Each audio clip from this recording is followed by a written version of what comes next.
Hello, chàng ta téo em lâu tâm em với ni ai cái YouTube cho nó là nhớ kalau lần là thì em bảo em chung là lòng chụp cái đời này chỗ này cái gì chỗ ai và cho nên chàng ta đắc kem em phải lòng chỗ này nan để kalau em nan là để và cho mình cái chỗ này ama tabain Bible ilo siapa tango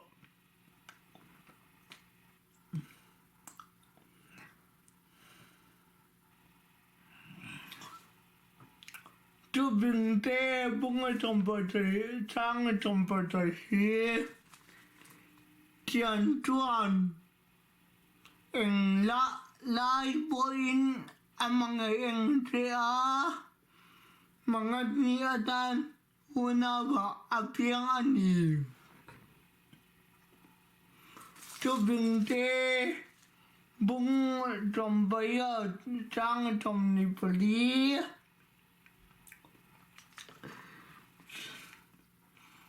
chian tâm tắc chiam chuan mani Individual na Malsawma amayo tu udah yang etok dian anom tin JOHANA bung trong pengacara trong betum mesingin adian ayah anun ape aliama mangena another job tuman anay lo JOHANA bung trong pengacara boy ka di leto lo bang deu apu dil di boy na lo tian ka di do jong deu pa nena til ka dong nena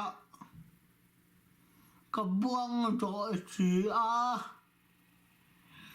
Oleh aku kena jalan malah sama te, ay, kebal tu lah tu kalau kau bayar patianen, domla, sana te, nanti kalau kau bayar, ay, Mizoram yang YouTube padangan tiada mempani. Kanaya an channel do kalau dilangain murah dijual ani MTM Mite men Mite ani an salah men koma ay ani do an do ay inena de cho xem tu te ania an selekati kebo anh mà đi xuống qua tầng nhà thì tôi đâm tắc căn nhà cái lỗ bên mà nè ai bật anh mà là trộm na nè anh sẽ đi nó sắp phải biết đó nè anh ơi anh linh đi vào cái lỗ đó ngã nó sắp phải biết ăn thì cái đứa cháu này cái lòng mới lại mình xuân ai apa ni nào xuân cái tiền cho em